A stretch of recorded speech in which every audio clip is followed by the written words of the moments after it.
Hello student, कैसे हैं आप लोग? ठीक ठाक है ना? तो चलिए आज हम लोग क्या पढ़ते हैं, फिगर के बारे में, जिसका इंतज़ार था बेसब्री से बहुत दिन से, है कि नहीं? तो चलिए आज पढ़ते हैं पहले बाइनरी फिजन का फिगर एमीबा में, उसके बाद बाइनरी फिजन का फिगर पैरामीशियम में, मल्टीपल फिजन का फिगर प्लाज्मोडियम में, और बर्डिंग का फिगर हाइड्रा में। ठीक, उसके बाद यीस्ट में।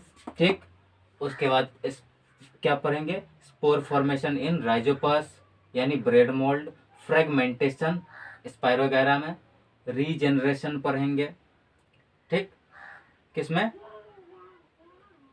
रीजेनरेशन किसमें किसमें पढ़ेंगे?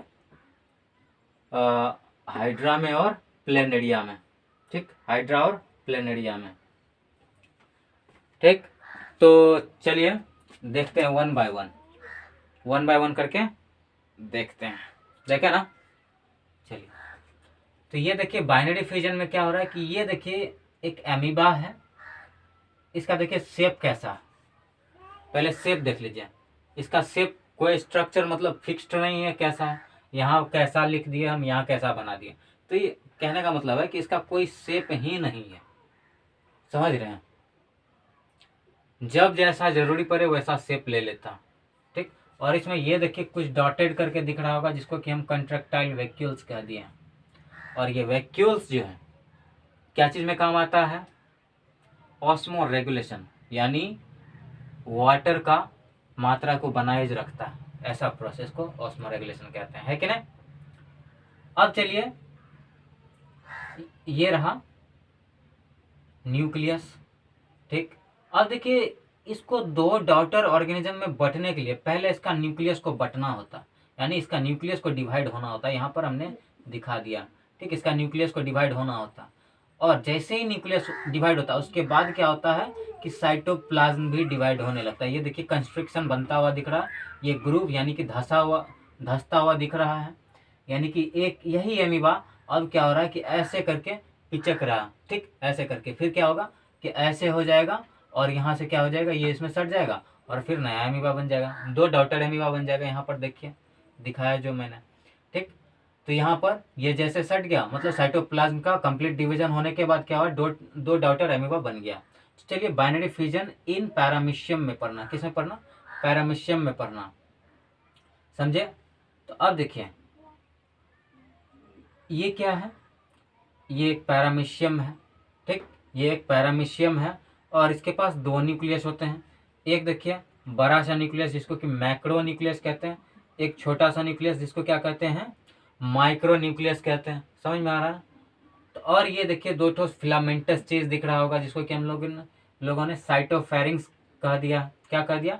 साइटोफेरिंग्स कह दिया। है कि नहीं? समझ में आ रहा है कि नहीं? अब देखिए, समझ रहे हैं? तो अब देखिए मतलब पैरामीशियम को भी दो डॉटर ऑर्गेनिज्म बनाने के लिए क्या होता है कि डिवाइड होना होता है। क्या होता है? डिवाइड होना होता है। तो मतलब वो अपना बॉडी का सेल को डिवाइड होने से पहले, मतलब उसका बॉडी का सेल का डिवाइड होने से पहले क्या होता है कि एमीबा का पैरामीशियम का न्यूक्लियस को भी डिवाइड होना होता। तो मतलब पहले न्यूक्लियस डिवाइड होता है, फिर उसके बाद सब चीज डबल हो जाता। देखिए पहले माइक्रो न्यूक्लियस, क्या कहते हैं, मैक्रो न्यूक्लियस बढ़ता हुआ दिख रहा माइटोसिस प्रोसेस से। फिर माइक्रो न्यूक्लियस जो है वो डिवाइड करता हुआ दिख रहा माइटोसिस प्रोसेस से। ठीक, और ये देखिए यहाँ पर जो है नया साइटोफेरिंग्स बन गया, फिर इधर भी नया साइटोफेरिंग्स बन गया। अब देखिए न्यूक्लियस के डिवाइड होने के बाद देखिए इधर कंस्ट्रिक्शन बनता हुआ दिख रहा। ठीक, इधर धंसता हुआ दिख रहा है, जिसको कि मैं कंस्ट्रिक्शन कर रहा हूँ। तो ये जो धंसता हुआ दिख रहा है यानी कि अब नया नया पैरामीशियम बनेगा। ये क्या चीज को संकेत दे रहा है कि एक नया पैरामीशियम बनेगा इससे। अब देखिए डिवाइड हुआ और दो डॉटर पैरामीशियम में तब्दील हो गया। ठीक, ये देखिए ये बड़ा न्यूक्लियस, यहाँ भी बड़ा न्यूक्लियस, ये देखिए छोटा न्यूक्लियस, यहाँ भी छोटा न्यूक्लियस, ये देखिए साइटोफेरिंग्स, ये देखिए कंट्रेक्टाइल वैक्यूल, सब चीज डबल हो गया। और ये देखिए ऐसे करके, ठीक, क्या कहते हैं इसमें, सूंग टाइप का कुछ है ना, है कि नहीं? जैसे कि बिल्ली में विस्कर होता है, वैसा टाइप का कुछ है इसमें, उसको क्या कहते हैं हम, सिलिया कहते हैं। सिलिया क्या है, अब बोलिएगा सिलिया क्या है, तो सिलिया जो है मतलब एक लोकोमोटरी ऑर्गन है, या फिर फूड पकड़ने का भी काम करता है। ये लोकोमोटरी का तो काम करता है, साथ ही साथ फूड पकड़ने का भी काम करता है, यानी कैप्चरिंग ऑफ फूड। समझ में आ रहा ना। तो अब यहाँ पर देखिए दो डॉटर पैरामीशियम बन गया, तो यानी कि हमने बाइनरी फिजन इन पैरामीशियम को भी समझ गया। बाय मतलब दो और फिजन मतलब टूटना। अब देखिए कि पैरामीशियम भी दो डॉटर ऑर्गेनिज्म में कैसे बदला, ये भी हम लोगों ने बढ़िया तरीके से देख लिया। यहाँ पर आपको डाउट हो रहा होगा कि सर आपने एक चीज बताया नहीं, माइटोसिस और अमाइटोसिस क्या होता है। ये दोनों लगभग एक ही होते हैं। देखिए फिलहाल मैं आपको ये, देखिए आपको जानने का जरूरी नहीं है, अगर फिर भी जानने का मन करता है कि अमाइटोसिस क्या होता है तो आप कमेंट कीजिएगा, जरूर हम बताएंगे कि अमाइटोसिस क्या होता है। फिलहाल माइटोसिस बताते हैं, क्योंकि आपको क्या कहते हैं पढ़ना है। ठीक, पढ़ना है कि यहाँ पर भी देख रहे हैं, और आगे जो क्या कहेंगे प्लांट में पढ़ेंगे वहाँ भी दिखेगा। तो चलिए देखते हैं। माइटोसिस का मतलब होता है एक ऐसा डिवीजन जिसमें कि क्रोमोजोम डिवाइड ना हो। बोलिएगा ये कौन सा डिवीजन हुआ, एक ऐसा डिवीजन जिसमें कि क्रोमोजोम का नंबर सेम टू सेम रहे। इसीलिए तो पेरेंट के हूबहू होते हैं ऑफस्प्रिंग, है ना। अगर क्रोमोजोम ही नहीं बटा, क्रोमोजोम ही नहीं बटा तो बताइए क्या कि मतलब ऑफस्प्रिंग क्या पेरेंट से अलग रहेगा, वो भी तो पेरेंट के जैसे ही दिखेगा, क्योंकि सब चीज़ तो पेरेंट वाला ही गया है ना उसमें, इसीलिए। तो चलिए अब पढ़ते हैं मल्टीपल फिजन इन प्लाज्मोडियम। ये रहा प्लाज्मोडियम, ठीक, ये रहा स्ट्रक्चर प्लाज्मोडियम का, ये न्यूक्लियस रहा, ये उसका सेल मेम्ब्रेन रहा। लेकिन देख लीजिए इसके ऊपर एक सिस्ट का परत है। सिस्ट का मतलब होता है प्रोटेक्टिंग लेयर। ठीक, सबको तो ढाल चाहिए ना, ठीक, हार्श इन्वायरमेंट से बचने के लिए। तो क्या हुआ कि इन्वायरमेंटल कंडीशन जब ठीक नहीं था तो क्या हुआ कि ये सिस्ट को डेवलप कर दिया, और उसके अंदर ही पेरेंट सेल क्या हो रहा है कि सेवरल टाइम्स डिवाइड कर रहा। और फिर जैसे ही कंडीशन ठीक हुआ, इन्वायरमेंटल कंडीशन, और सभी के सभी बाहर लिबरेट हो गए, यानी कि जितने भी डॉटर सेल्स थे सभी बाहर लिबरेट हो गए। अब चलिए बर्डिंग हाइड्रा में पढ़ने से पहले हम लोग बर्डिंग यीस्ट में पढ़ते हैं। किस में पढ़ते हैं, बर्डिंग यीस्ट में। अब बोलिएगा सर ऐसा क्यों, देखिए यहाँ पर होता है इसका जगह, लेकिन क्या करें कि इधर आपको दिखता नहीं, तो इसीलिए हमको यहाँ लिखना पड़ा, है कि नहीं। तो चलिए बर्डिंग इन यीस्ट पढ़ लेते हैं, बर्डिंग इन यीस्ट पढ़ लेते हैं। देखिए ये रहा यीस्ट।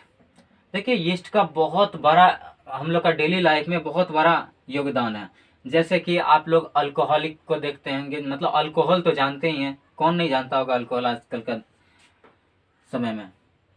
ऐसे थोड़ी ना गा देता है पीने का शौक नहीं, है कि नहीं, सही बोल रहे हैं ना।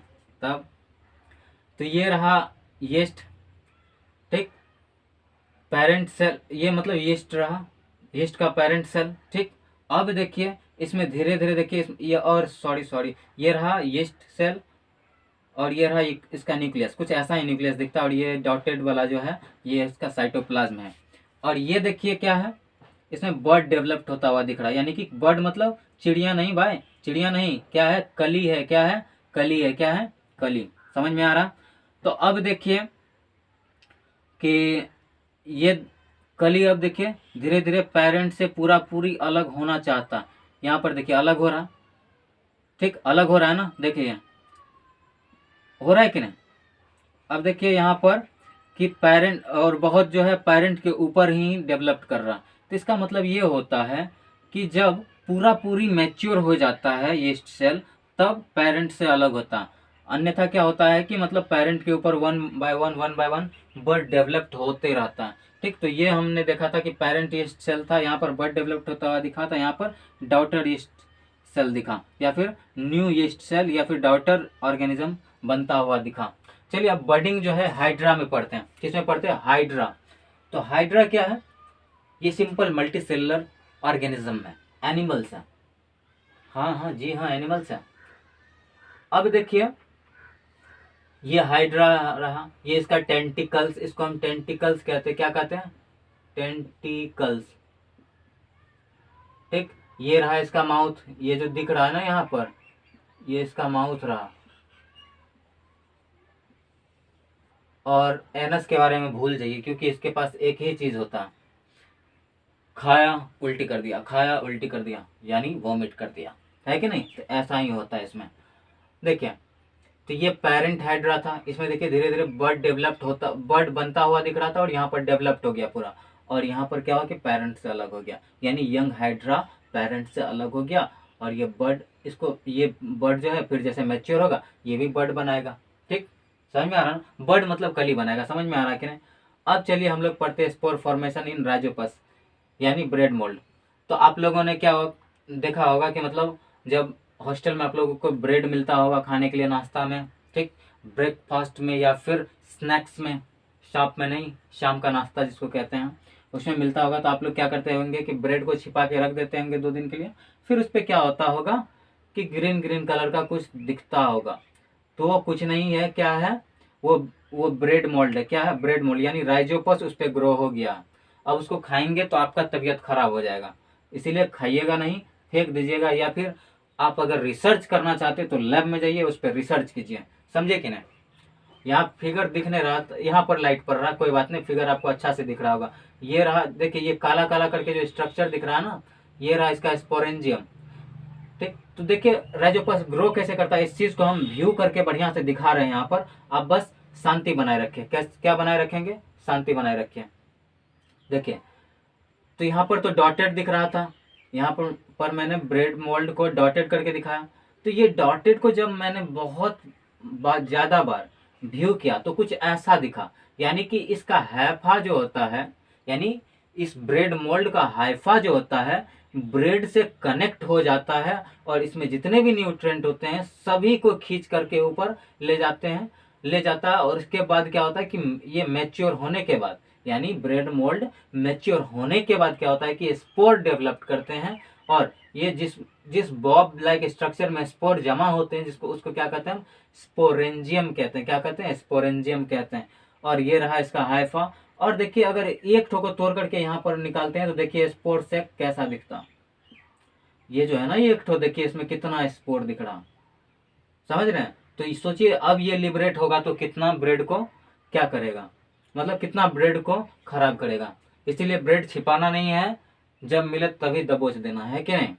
चलिए, तो स्पोर फॉर्मेशन इन मतलब राइजोपस पढ़ लिया। अब पढ़ते फ्रेगमेंटेशन, यानी कि टुकड़ों में बट जाना। फ्रेगमेंट का मतलब टुकड़ा, फ्रेगमेंट मतलब क्या होता है सर?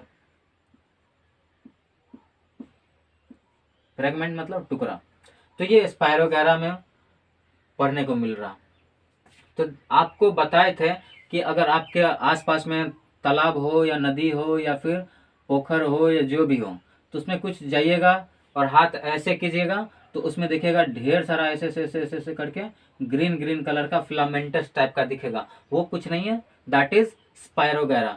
तो और उसके अंदर जब हम झांकते हैं तो कुछ ऐसा डीएनए दिखता है, स्पाइरल सेप्ट डीएनए दिखता है। देखिए ये अपने आप को 2 भाग में तोड़ लिया है, बहुत खुशी की बात है, तोड़ लिया। अब यही टूटा हुआ भाग से देख लीजिए न्यू इंडिविजुअल्स बन रहे हैं, यानी कि नए स्पाइरो वगैरह तैयार हो रहे हैं, है कि नहीं। तो इसी विधि से क्या होता है कि स्पाइरो वगैरह अपने आप को मल्टीप्लाई करते हैं, है कि नहीं। समझ में आया। तो अब देखिए रीजनरेशन में यहाँ पर किसमें पढ़ रहे पहले? हाइड्रा में। हाइड्रा को देखिए 3 भाग में मैंने तोड़ दिया, आपको सिर्फ 2 भाग दिख रहा होगा, कोई बात नहीं, इस जगह कर देते हैं। ठीक, कर देना, चलिए कर देते हैं। ये उतार लिया होगा आप लोगों ने, चलिए मिटा देते इसको।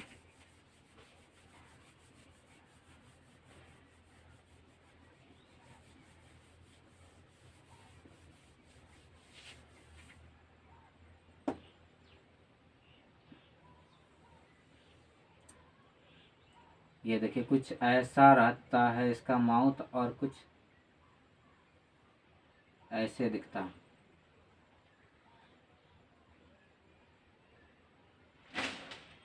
और ये रहा इसका टेंटिकल्स।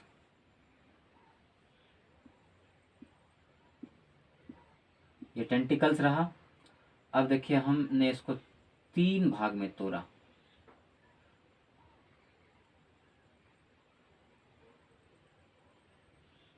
ठीक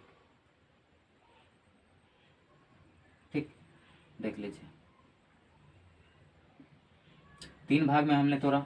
अब देखिएगा कि इस प्रत्येक से क्या हो रहा है एक नया स्पायरोगैरा, क्या कहते हैं, एक नया हाइड्रा बन रहा।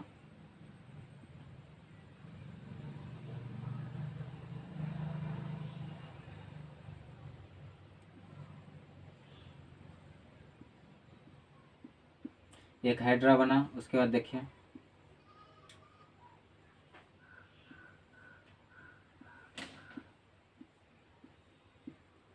दो हाइड्रा बना, ये देखिए तीसरा हाइड्रा।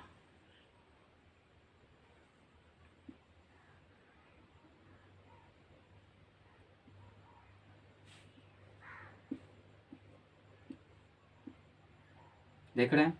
तो एक हाइड्रा क्या होता है कि ये देखिए, ये क्या, यहाँ पर इस फिगर में क्या लिखा हुआ, इस चीज़ को मैं यहाँ लिख रहा हूँ। देखिए इस चीज़ को समझिएगा, लेकिन कैसा समझिएगा, गौर से समझिएगा। थोड़ा सा यहाँ पर मैं स्पेस ले रहा हूँ क्योंकि इसी जगह पे इसके बारे में लिखने वाला हूँ। चलिए, क्या लिखा हुआ है यहाँ पर, ये दिख नहीं रहा होगा आपको, क्या लिखा हुआ, body of hydra, body of hydra cut into several, ठीक, पीसेस, लेकिन हमने यहाँ पर 3 पीस ही दिखाया, समझे? तो अब देखिए, तो ये एक हाइड्रा है जिसका कि बॉडी का बहुत सारा टुकड़ा किया हुआ है, और प्रत्येक टुकड़ा से हम क्या देख रहे हैं कि एक नए इंडिविजुअल आ रहे हैं। क्या आ रहे हैं? न्यू ऑर्गेनिजम्स तैयार हो रहे हैं, न्यू ऑर्गेनिज्म तैयार हो रहे हैं, इज फॉर्म, मतलब तैयार हो गया। समझे कि नहीं? समझे ना? तो ये था क्या चीज, रीजेनरेशन, यानी कि इसका बॉडी में रीजेनरेटिव सेल्स ढेर सारा। इसीलिए क्या होता है कि ये टूटने के बाद प्रत्येक टुकड़ा से नया हाइड्रा बना सकता। इसमें बर्डिंग भी होता है, याद रखिएगा। लेकिन यहाँ पर ये देखिए कि रीजेनरेशन में भी लगभग क्या हो रहा है कि लगभग क्या, पूरी पेरेंट मिट जा रहा है कि नहीं, मिट जा रहा है ना। थोड़ा सा टूटा, उससे बन गया। मान लीजिए हम 10 भाग में तोड़ दिया, तो वहां पर तो पेरेंट का एक हाइड्रा को 10 भाग में तोड़ दिया, या फिर अपने से टूट गया, तो उसमें तो क्या कहते हैं, पेरेंट हाइड्रा का कुछ अस्तित्व नहीं रहा। तो चलिए कोई बात नहीं, इसमें देखते हैं कि प्रत्येक कटा हुआ पार्ट जो था हाइड्रा का, सब एक नया हाइड्रा में बदल गया। तो चलिए अब क्या पढ़ते हैं, रीजेनरेशन, यानी कि रीजेनरेशन किसमें, प्लेनेरिया में। प्लेनेरिया कुछ ऐसा दिखता है, और ये देखिए क्या है, इसका 2 आंख जैसा दिखता है। कंपाउंड आइज सबसे पहली बार इसी में ऑब्जर्व किया गया था। इस चीज को जरूर बताएंगे, किसमें, हेरिडिटी एंड इवोल्यूशन चैप्टर में बताएंगे, समझे कि नहीं? तो ये ऐसा, इसको मतलब काट दिए हम 3 भाग में। अब देखिए प्रत्येक 3 भाग नए ऑर्गेनिज्म में बदल रहे हैं, है कि नहीं? तो प्रत्येक काटा हुआ भाग से 3 क्या हो रहा है कि नए ऑर्गेनिज्म डेवलप्ड हो रहे हैं, समझे? तो ऐसा था। तो आज का क्लास यहीं समाप्त करते हैं। अगर समझ में आया तो थैंक यू। अगर कहीं भी डाउट हो तो प्लीज कमेंट कीजिएगा कमेंट बॉक्स में, ठीक ना, ताकि आपके लिए फिर से मतलब सुधार ला सकें। ठीक, समझ रहे कि नहीं? चलिए, थैंक यू, बाय बाय।